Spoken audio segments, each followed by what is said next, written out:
retenir de ce renvoi au 8 mai de ce procès en appel? Comme vous le savez, la chambre correctionnelle de la Cour d'appel de Dakar vient de renvoyer l'affaire ministère public contre Ousmane Sonko au 8 mai 2023. Le ministère public et la partie civile, le ministre Mame Mbaye Niang,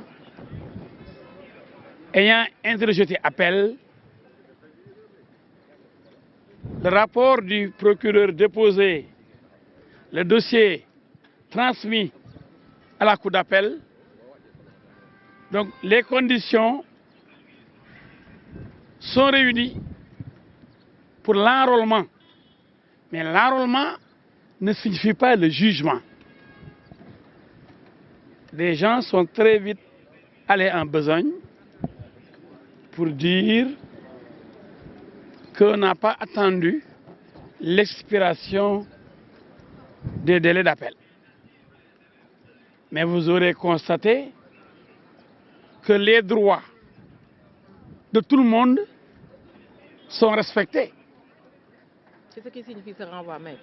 Ce renvoi consacre le respect de tous les droits de toutes les parties.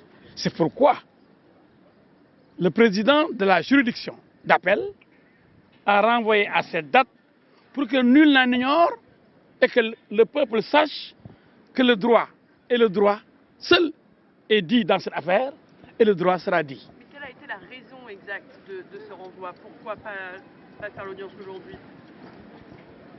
Mais c'est rare qu'on ait une affaire qui arrive donc pour la première fois sur la table d'un tribunal ou d'une cour d'appel. C'est rare, et je dis, de constater ou de voir les juges statuer le même jour. Vous avez vu qu'en première instance, il y a eu plusieurs renvois. Donc ce renvoi ne doit pas vous étonner. Mais il y a souvent des motifs de renvoi. Et il faut demander ça au juge qui a renvoyé d'office. Il a ses raisons.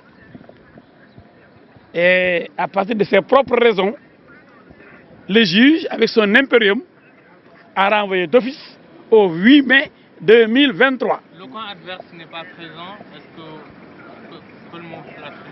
Il faut lui demander ce qu'il pense. C'est son problème. Le cas adverse ne m'intéresse guère. Ni ses avocats, ni ses... C'est mon cas, le cas de Mame Mbaye Niang qui m'intéresse. Posez ces questions à ceux qui défendent ce camp. C'est un camp qui ne m'intéresse pas. Alors, ce qui vous intéresse concrètement, maître, qu'est-ce que vous attendez de ce procès en appel? Vous le verrez. Le moment venu. Nous vous invitons à l'audience du 8 mai 2023. Maître, vous êtes satisfait du renvoi? Ah oui, bien sûr. Nous sommes juristes, nous sommes des avocats. Nous respectons toutes les décisions des juges. Nous ne sommes pas des rebelles. Nous respectons les institutions. Nous ne sommes pas comme les autres. Nous respectons notre justice. Sans la justice, point de liberté. Sans la justice, point de vie normale, point de vie sociale. Nous avons besoin de normes. Nous avons besoin de juges. Nous avons besoin d'une justice. Nous n'avons pas besoin d'anarchie. Véritable enjeu sur l'inéligibilité de Sonko, est-ce que vous attendez à ce qu'il soit inéligible? Ça c'est vous qui le dites. Nous avons une affaire qui est jugée. On ne parle pas d'élection. Nous ne sommes pas comme ces manipulateurs qui nous parlent d'élection, de tentative de liquidation d'un homme politique. Nous sommes devant une justice. Vous avez vu le palais de justice de Dakar. Ce n'est pas le palais des élections. Ce n'est pas le palais des candidatures. C'est un palais qui garantit les droits des citoyens.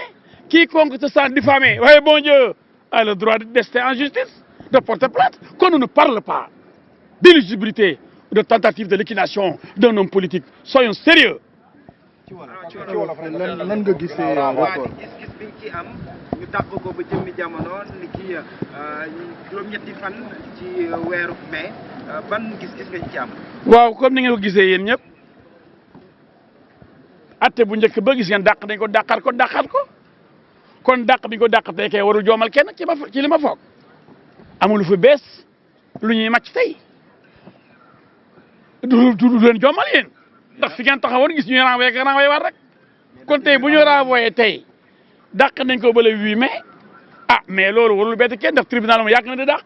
mais joxewul motif bi lan la. waaw wax na ko kay kii jiite nee na dama renvoyé d'office mooy man sama coobare bopp man mi atte dàq naa mbir mi ba le 8 mai parce que xam ngeen ni attekat dafa am doole joo xam ni kenn amu ko ci réew mi bu xasee ba toog sa robam janloog ñi muy atte moom rek mooy yore cëgal gu yëm moom rek mooy yox impérieux moo am doole dàq wala tey laa koy atte kenn du ci mën dara kon moom rek moo xam lu tax mais li ma foog man mooy moom bëgg na ñëpp ku ne préparé xam ngeen ni procureur dafa def appel Mame Mbaye Niang def appel léegi dossier bi rapport bi procureur pare na ko jébbal na ko cour d'appel lu ci des lu bay jàpp bis bi ñu koy atte waaye bis bi ñu koy atte bokkul ak ndax dañ ko atte ndax dañaa la bis saa nga war nga ñëw tribunal ñu atte la waaye bis boobu mën na am kenn du la atte kon am nañu gaaw yuuxu coow naan dañoo bëgg a gàkkam dégg lii déedéet kay bu cour d'appel jotee dossier bi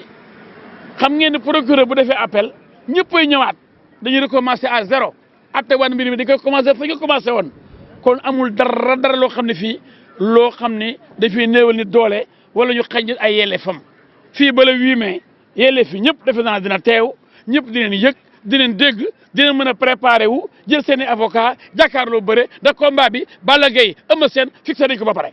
ndax am nga ci satisfaction yéen mi bokk ci loolu ndax am ngeen ci satisfaction. satisfaction ci la ñun renvoi ñun dañ koy nangu xam nga ñun dañoo nangu yoon ñun bokk ñoo ñi nga xam dañuy xalab yoon ñun duñ saaga juge ñun duñu yàq tribunal xotti war magistrat ñun dañoo gëm ni réew bu amul justice fu réew ma jëm kon ku ñu sàcc foo jëm ku ñu taal sa kër foo jëm ku ñu ñëw nangu sa jabar foo jëm mais il faut même justice nag ci réew mais am nañu jóg ñëw pour taal justice yàq der justice ndax ñoom gëmuñu réew mi gëmuñu institution yi loolu nag seen affaire la seen ceebu jën la ñun dañu gëm suñu justice gëm loi gëm yoon réew moo xam ne da nga bëgg salfañe yoon jaxase yoon pour rek ndax xam nga ne da ngaa ragal yoon yaa xam li nga def ba tax nga ragal yoon nag ku def loo xam ne xëy na yoon dina rek sa digg foo jaar jéem a yàq dara yoon waaye ku deful dara yéen ñii ñëpp du ngeen xuloo yoon waaye yéen ñii ñëpp kenn du ci xalab yoon kenn du saaga yoon ndax deful leen lu leen yoon di rab tëj ci kaso ku deful dara waaye ku deful dara kay yoon soxla wu la waaye nag ku wàcc nag raay bi ku wàcc yoon ñu tegal la ci yoon nga bañ yoon di saaga yoon yàq dara yoon ndax da ngaa ragal yoon. maître changé nañ juge bi ñu changé juge loo ci xalaat. ban juge lañ changé. maanaam du juge bi nekkoon fi keroog di Yakham Keita du moom moo fi nekk tey. yow na jàngoo. non dama lay laaj rek. yow instance déggoo ñu ne boo d'accord da ngay yéeg ca kaw. loolu mooy appel mooy atte bu njëkk mooy première instance.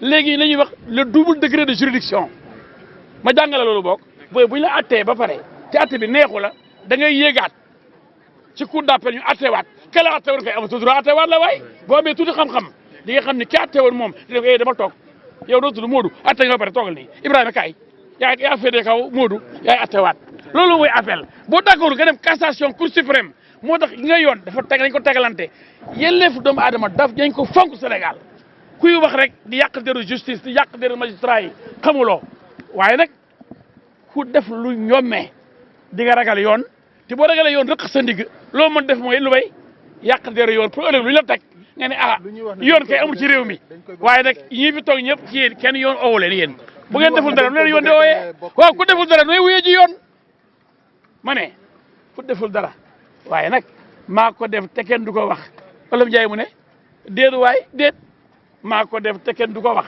du am Sénégal la mukk maa ko def te kenn du ko wax déet waaye déet loolu la ñu wax maa ko def te kenn du ko wax déet waaye déet waaye boo defee loolu def foo jaar jàlloog yoon yoon a ngi nii palais de justice. ñi jàpp ne da ngeen ko bëgg xañ mu bokk ci jongante yi yéen lan ngeen ci tontu également ci. loolu laa la wax léegi yéen a ngi nii ñeneen a ngi nii déggu leen ni ñoom dañu am affaire ak yoon boo waxalee doomu aadama dara loo xam ne mën na yàq deram mu ne ah man dañ may jiiñ ne dama sàcc ay milliards te man dama am avenir politique am parti politique bu ma bokk am bëgg fa tekki ëllëg mën naa ma nekk président du Sénégal man Mame Mbaye Niang am na lu ma bëgg sama réew bu ñu ma yàqee yàqal ci ay 29 milliards ëllëg kenn du ma woteel mu ne waa léegi nag kii yàq sama der nañoo seetal ko fii mbax na nekkee benn fii amul ministre amul chef de parti amul maa yore ba xale yi maa yore doole ji loolu amu fi de fii la ni xam nga ni nga woyee fii mbax na nekkee benn palais de justice fii mbax na nekkee benn waaw yow léegi bu dee da ngaa waxal ni dara mun la kaay wuy si ma ndax li nga wax dafa garaaw ñu ne nag maa bëgg a xañ élection waaye lii lu mu jotee ak élection gars yi waaye nañ bàyyi tey ni ñay dof yaa maa ko def te kenn du ko wax Wolof Njaay mu ne déet waaye déet bu waxatoon ni diw dañ ko war a épinglé ci 29 milliards du ñëw fii. an sa client ak nu mu toogee. ah xanaa jekk rek jekk toogaay gis nga bu romb chaque jour mu ñëw moom ragalul de ma ne Wolof Njaay nee na ay ku mos Dakar loo xam ne jëw a neex yore sa micro yi te la tàcc nga wax lu la neex bu la texee wax loo warul wax billaay da nga wuj si buur fii mooy mbaxana fi de mbaxana ndekee benn gay na gars yi maanu ci ragal yàlla ci weeru koor wi di wax dëgg bañ ak di manipulation bi ay élection lañ ko bëgg a xañ waaye yow yaa wax sa wax yaa wax say milliards yu sàcc mënu ko prouvé waaw lu ci fekk yaa ko teg sa bopp lu ci fekk yaa ko teg sa bopp. voilà ki nga xam ne moo di maître.